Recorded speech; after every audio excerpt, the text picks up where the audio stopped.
हम सब लोग के महान नेता। आतंकवाद मुर्दाबाद, मुर्दाबाद मुर्दाबाद, पाकिस्तान मुर्दाबाद, मुर्दाबाद।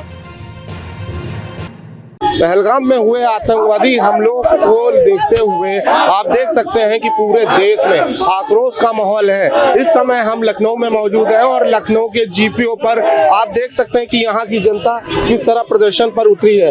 जो पहलगाम में आतंकवादी हमला हुआ है, 26 लोगों की मृत्यु हुई है। हम लोग ये चाहेंगे कि आतंकवाद को समाप्त किया जाए और यहाँ की सरकार वहाँ पे राष्ट्रपति शासन लागू किया जाए।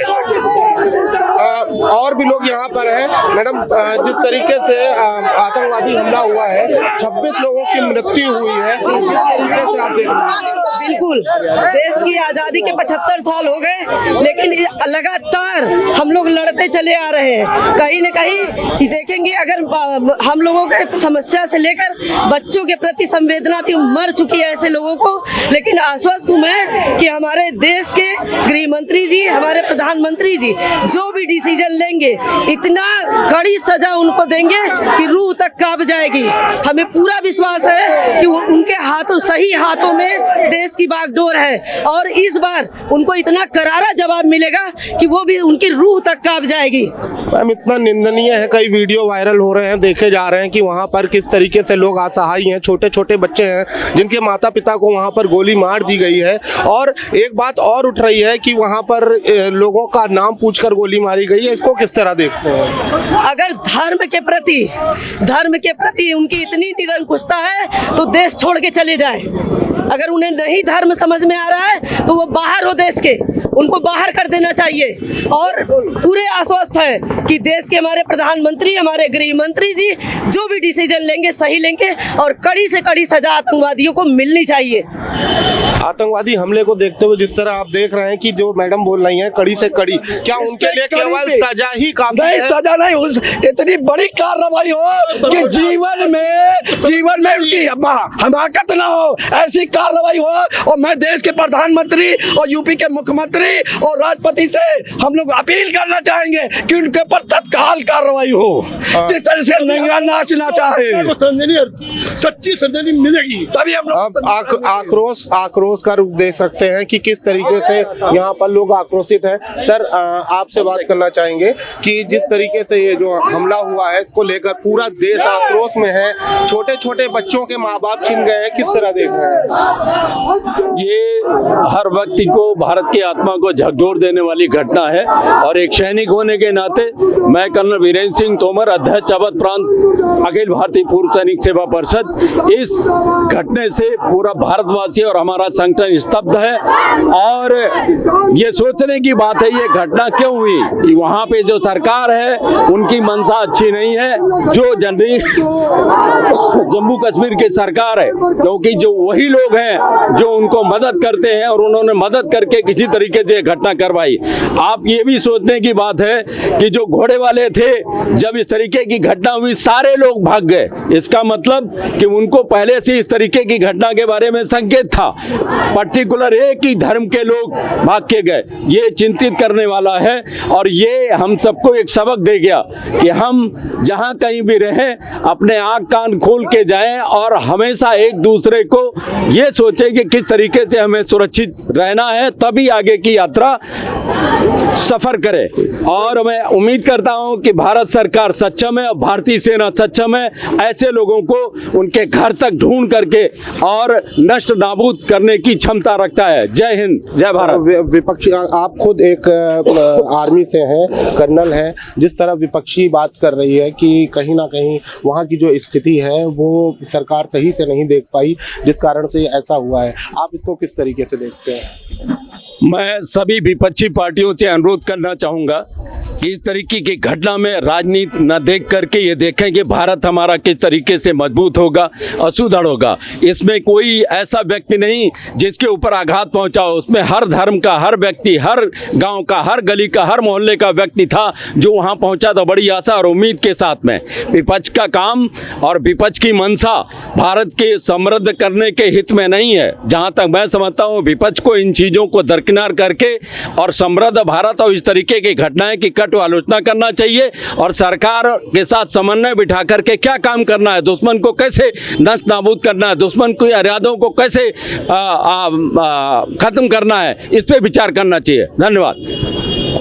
देख सकते हैं जिस तरीके से आतंकवाद खत्म करने के लिए सरकार को चाहिए कि इन आतंकवादियों को पकड़वाएं और पब्लिकली मेला लगवाएं पब्लिक का, और पब्लिक के मेले में इनको मिलिट्री लगाकर पुलिस मिलिट्री गोली से उड़ा दिया जाए। देख सकते हैं जिस तरीके से आक्रोश आप देख सकते हैं घर में घुसकर मारा है।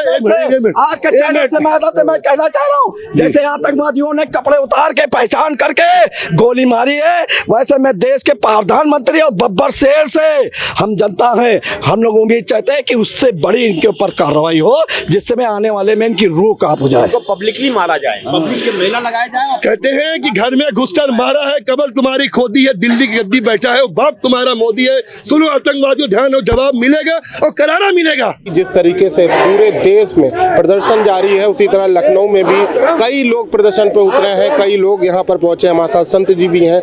संत जी, आप इस समय यहाँ प्रदर्शन पर आए हुए हैं। कल आतंकवादी हमला हुआ है, लगभग 26 लोगों की मृत्यु हुई है और ये बहुत ही दुखनीय है।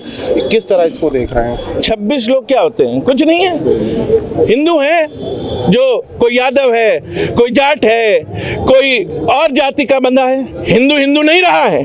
और यही इन राजनेताओं की मानसिकता है, हमको बांट दो, हमको काट दो और उसके बाद धीरे धीरे करके सफाया करो और एक और पाकिस्तान बना डालो। यही मानसिकता है। आज हिंदू को सोचना पड़ेगा। जैसे नाम और धर्म पूछ के हमारी बहुओं बेटियों की चूड़ियां और सुहाग देख के उनके पतियों को निर्मम मारा गया है, ऐसे आने वाले समय में हर शहर, हर गांव में होगा। ये डरने और डराने की बात नहीं है, ये प्रत्यक्ष उदाहरण है कश्मीर का।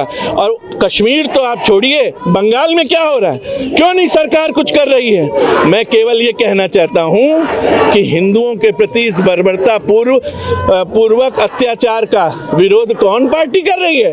कहां गई कांग्रेस, कहां गई और सब नेता जो बड़ी बड़ी बातें करते हैं सदन में जाके? हिंदुओं के ऊपर एक ट्वीट नहीं है। ये है हमारी मानसिकता, ये इन नेताओं की मानसिकता है। क्यों? क्योंकि हम बट गए हैं। हमने अपना जाति में विभाजन करके अपनी शक्ति को कम कर दिया है। जिस दिन हम अपनी शक्ति को दिखा देंगे, उस दिन ये सब चरणों में गिरे रहेंगे, जिस तरीके से और धर्म के चरणों में गिरे रहते हैं। जिस तरह बताया जा रहा है कि पहले से ही ये रणनीति बनाई गई थी, पहले से रेकी की गई थी, क्योंकि उसमें कहीं ना कहीं हिंदुस्तान के भी जो वहाँ पे रहते हैं लोग, वो जुड़े हुए थे। तो इस ऐसे कट्टरवाद लोगों को किस तरह की सजा मिलना चाहिए? ये घटना कोई पहली बार प्लानिंग के नहीं है। पूरी घटना जितनी भी होती है पूर्व प्लानिंग होती है और इनकी सारी घटनाएं आपस में जुड़े हुए होते हैं। अगर आप तार देखेंगे एक दूसरे से, और पाकिस्तान से जुड़ता हुआ इसका तार दिखाई दे रहा है। ये अत्यंत निंदनीय नहीं, क्रूरता पूर्वक की गई हत्या भारत देश के ऊपर एक कलंक है। भारत देश की सरकार शीघ्र ऐसे दुर्दांत अपराधियों को निकाल कर, खोज कर और उनको सजा दे, जिससे आने वाले लोग ये ऐसी घटना करने के लिए हमेशा के लिए विवश हो जाएं और वो सोचें कि ऐसी घटना हमारे लिए कभी भी अनुकूल और ठीक नहीं रहेगी।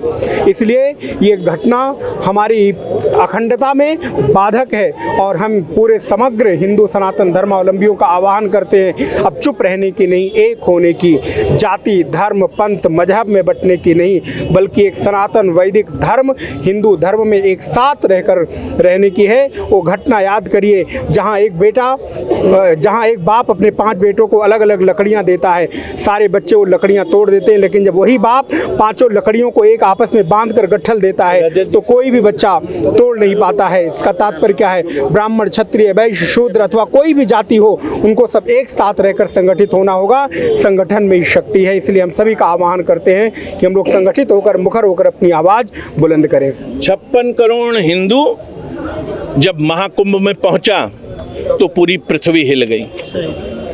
आज सांकेतिक रूप से हम कुछ संत महात्मा लोगों को लेके आए आज जिन्होंने अपनी चिंता जाहिर की है, और ये 56-66 करोड़ नहीं, कहीं 100 करोड़ हिंदू सड़कों पे आ गया तो आपको खुद समझ में आ सकता है कि क्या होगा इस देश का। परंतु हिंदू ने सदैव देश हित, समाज हित की बात की है, एक एक व्यक्ति के हित की बात की है। और लोग बात करते हैं धर्मनिरपेक्षता की। कहाँ जाती है धर्मनिरपेक्षता जब हिंदू के ऊपर वार होता है? कहाँ जाती है धर्म और मजहब की बात जब हिंदू एक परेशान होता है? कहाँ बात सुनाई दी जाती है जब हिंदू आ जाता है? लेकिन बाकी की सबकी बात सुनाई देगी। बाकी कोई किसी पंथ का है, सबकी बात सुनाई देगी, परंतु हिंदुओं की नहीं सुनाई देगी। अब समय आ गया है, और अगर आज भी हिंदू नहीं जागा तो मैं आपको गारंटी से कह सकता हूँ हर शहर, हर मोहल्ले में कत्लेआम होगा, और हम लोग केवल अपने दरवाजों में ताला लगा के बैठने का काम करेंगे। विपक्ष अभी भी कई तरह की टिप्पणियां कर रहा है, किस तरीके के ट्वीट किए गए हैं, इसको किस तरह देख रहा है? विपक्ष के चरित्र को कहा नहीं जा सकता। कहाँ है कोई एक ट्वीट बताइए जिसने इस घटना का निंदा की हो? कोई एक बड़े राजनेता जो विपक्ष का हो जिसने कहा हो? अरे तब भी हमारे देश के जो प्रधानमंत्री हैं वो अपनी यात्रा छोड़ के आए, कम से कम संवेदना तो दिखाई उन्होंने। गृह मंत्री पहुंच गए, रात से लगे हुए हैं। हर स्टेट का, हर उस स्टेट का मुख्यमंत्री चिंतित है जहां पर हिंदू के संगठन की सरकारें हैं, परंतु ये क्या हो रहा है? अरे हम सब एक हैं, हम सबको एक होकर चलना है, चाहे वो हिंदू हो, मुस्लिम हो, सिख हो, ईसाई हो, तो आपको सबकी बात करके चलनी पड़ेगी, किसी एक की बात करके काम नहीं चलेगा। बहुत ही दुखद ये घटना है, और अब देखने वाली बात है कि सरकार इसमें किस तरीके से अपने कदम बढ़ाती है और जल्द से जल्द उन आतंकवादियों को पकड़ा जाता है और उनको सजा मिलती है। कैमरा पर्सन साकेत के साथ आनंद सिंह, दैनिक भास्कर, लखनऊ।